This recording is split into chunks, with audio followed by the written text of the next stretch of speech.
Imagine tube মিডিয়ায় আপনাদের স্বাগত। আমি রবীন্দ্রনাথ ভট্টাচার্য, সিঙ্গুর মহামায়া উচ্চ বিদ্যালয়ের ছাত্র এবং শিক্ষক। রাজনৈতিক জীবনে সিঙ্গুরের 4 বারের এমএলএ, সিঙ্গুর আন্দোলনের সঙ্গে যুক্ত। আপনি এখানে যুক্ত হলেন কি করে? হ্যাঁ, এই মন্দিরের সাথে যুক্ত হলেন কি করে? সেইটাই এবার কথা। আমার বাল্যকাল এই গ্রামের সঙ্গে গভীরভাবে সংযুক্ত। এখানে আমাদের বৈষয়িক সম্পত্তি ছিল, সেই সূত্রে যাতায়াত এবং তার ফসল ভোগ করতাম, পুকুর, বাগান ইত্যাদি। আর আমার জীবনের প্রথম শিক্ষালাভ এখানকার শতাধিক প্রাচীন বিদ্যালয়ে, জগৎনগর বোর্ড প্রাইমারি স্কুল, 1896 বোধ হয়, 1895 খ্রিস্টাব্দে দাতা জমিদার কৈলাসচন্দ্র দত্ত কর্তৃক প্রতিষ্ঠিত সেই বিদ্যালয়। সেই বিদ্যালয়ের আমি ক্লাস 2-এ ছাত্ররূপে এখানে ভর্তি হই। সুতরাং বিদ্যালয়টি এখান থেকে বোধহয় 500 মিটারও হবে না দূরে অবস্থিত। আমরা এই মন্দিরের, যেটা প্রাথমিক রূপ মন্দির ছিল না, একটা ঘর, কোটা ঘর, জীর্ণ অবস্থায় এখানে কোটা ঘরটি ছিল, সেখানে আনন্দময়ী মূর্তি পূজিত হত। প্রাঙ্গণে একটি হাট বসত, সেই হাটেতেও আমাদের সাংসারিক যে সমস্ত সবজি বা প্রয়োজন জিনিস এখান থেকে আমরা কিনে নিয়ে যেতাম।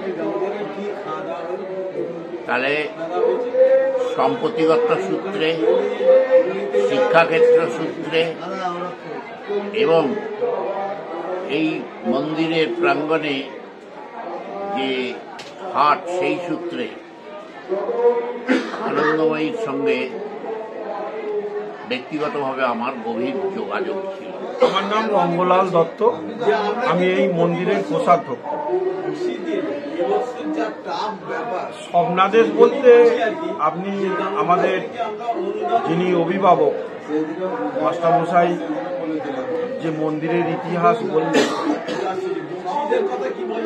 মায়ের আবির্ভাব তো আমরা অনুমান করে জানতে পারি প্রায় 300 বছরের কাছাকাছি।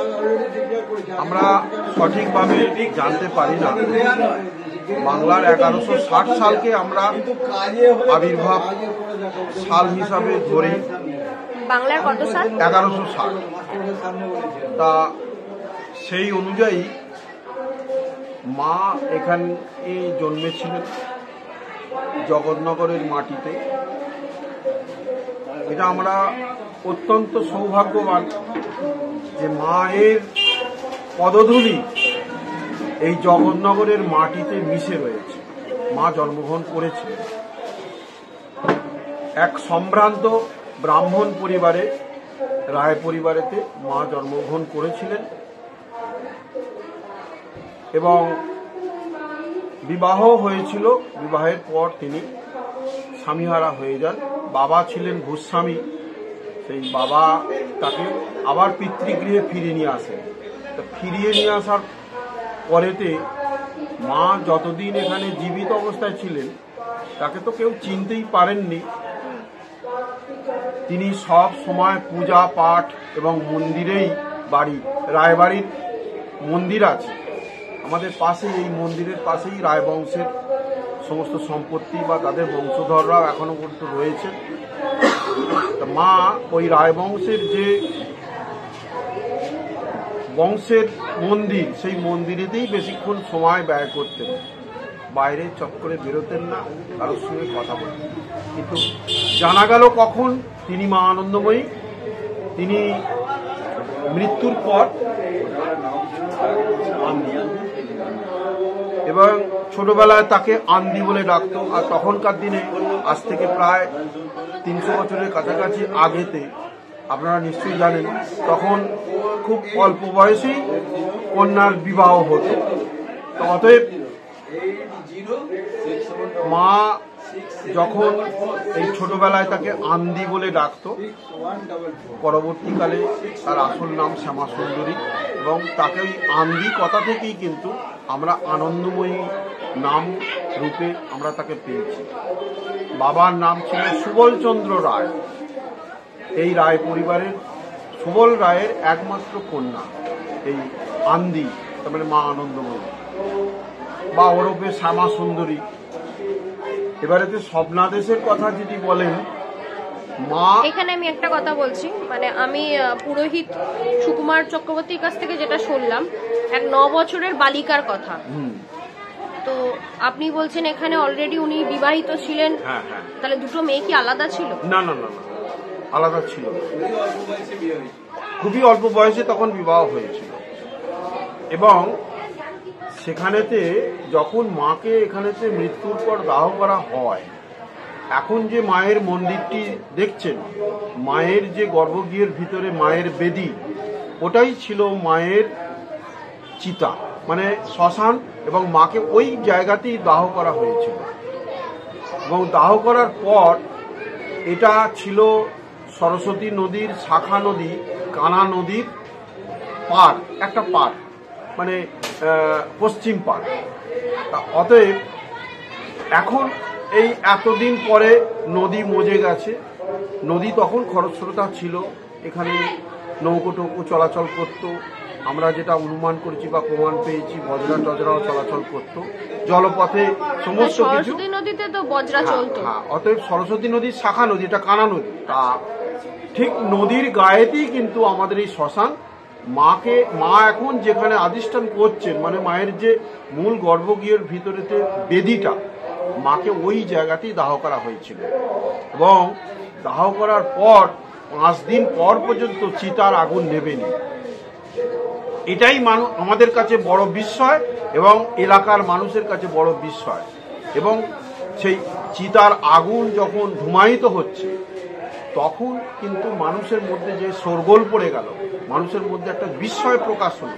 সেই বিস্ময় প্রকাশ হওয়ার পরে সেই রাত্রিতেই আমাদের পাশের রেলওয়ে স্টেশন বলরামবাটির একটি আশ্রম আছে, সেই আশ্রমে এক তান্ত্রিক সাধককে মা স্বপ্নাদেশ দেন যে জীবিত অবস্থায় আমাকে চিনতে পারেনি, অতএব তুই আমাকে আমার এই চিতার উপরেতে আমাকে প্রতিষ্ঠা কর এবং প্রাণ প্রতিষ্ঠা কর। এবং কি মূর্তিতে প্রতিষ্ঠা করা হবে সেটাও কিন্তু ওই স্বপ্নাদেশ ওই তান্ত্রিক সাধককে।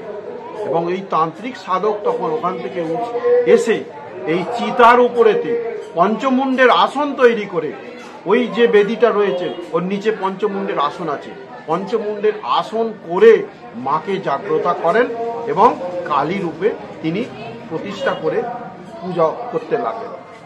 এবং তখন ছিল মাটির মূর্তি।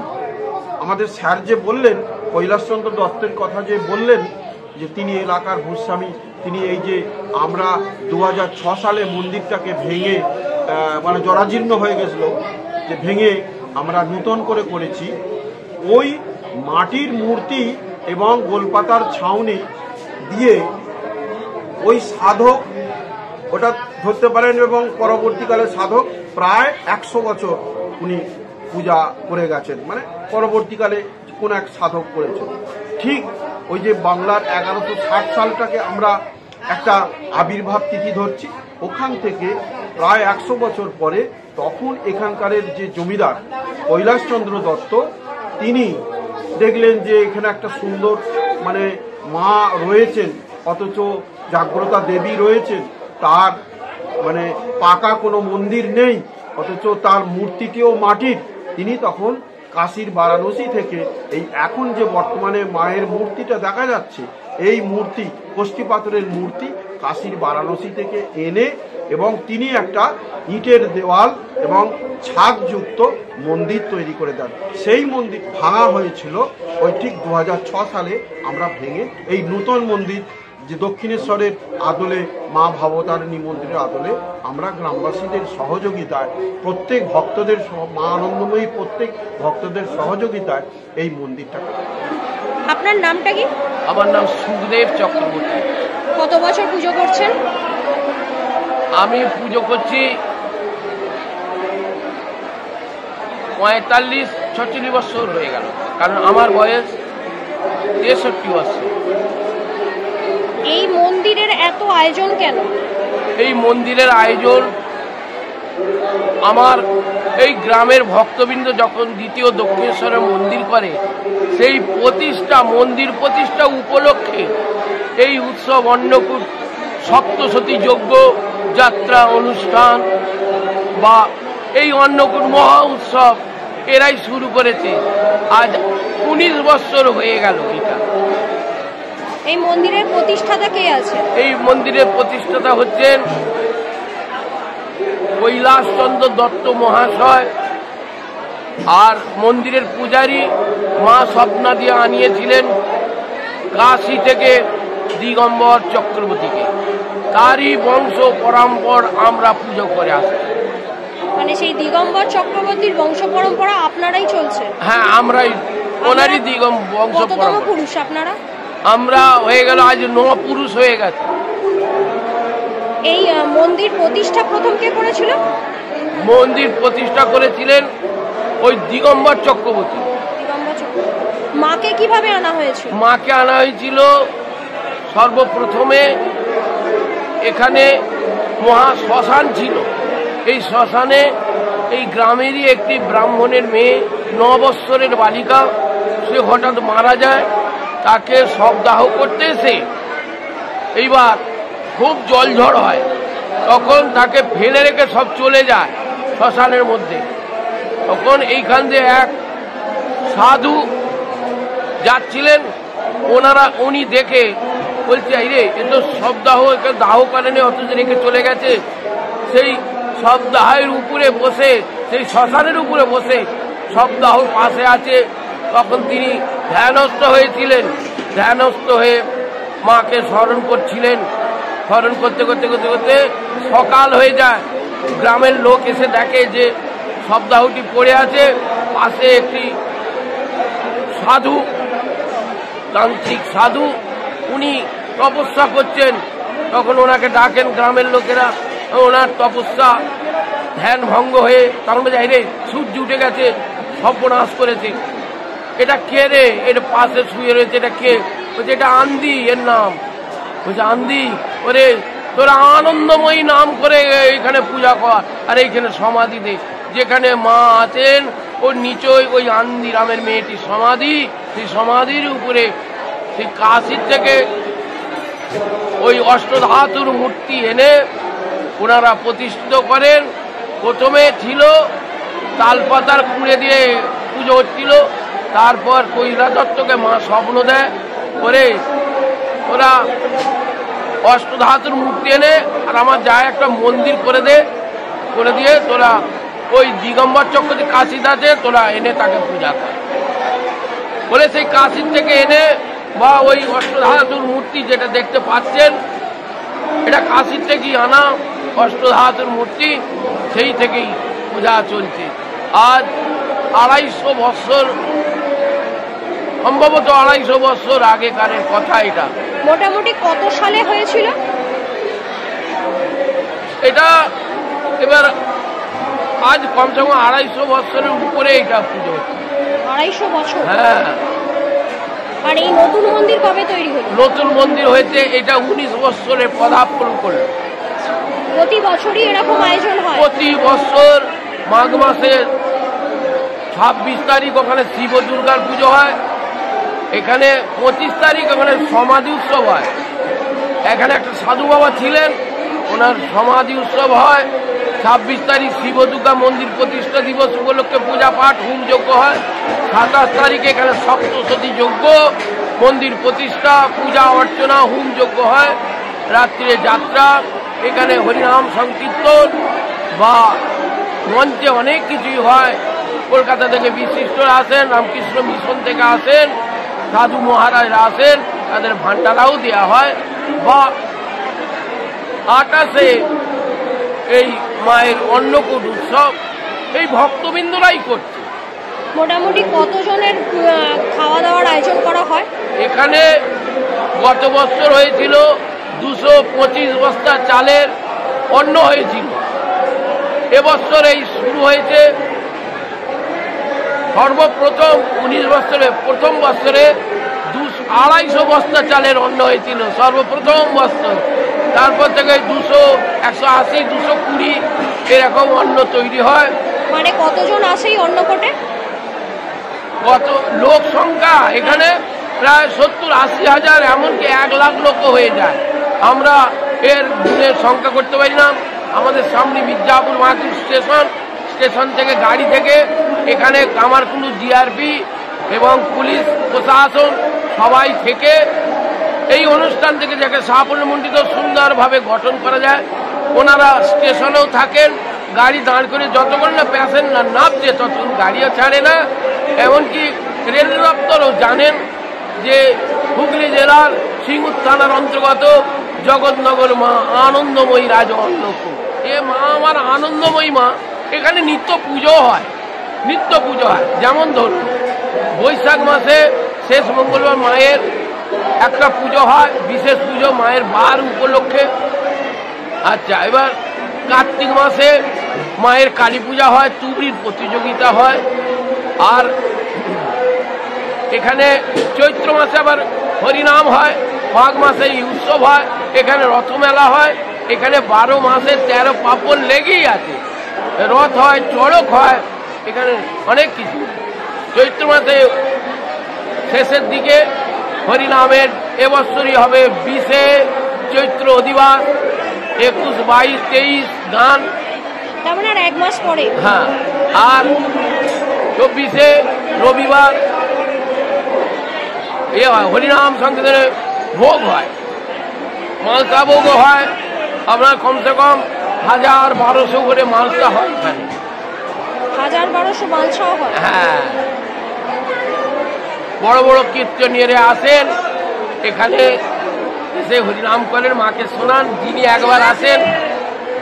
একবার আসেন ওনাকে আর বলতে হয় না, শুধু উনি বলেন যে আমাকে গত বছর যদি আপনাদের চরণে স্থান দেন, মা আনন্দময়ী চরণে, আমাকে একটু আগে থাকতে বলবেন, আমার যতই কাজ থাক আমি এখানে এসে মায়ের কাছে একটু হরিনাম শোনাবো মাকে। হরি তো সব, উনি তো সব, হরি তো মা কালী।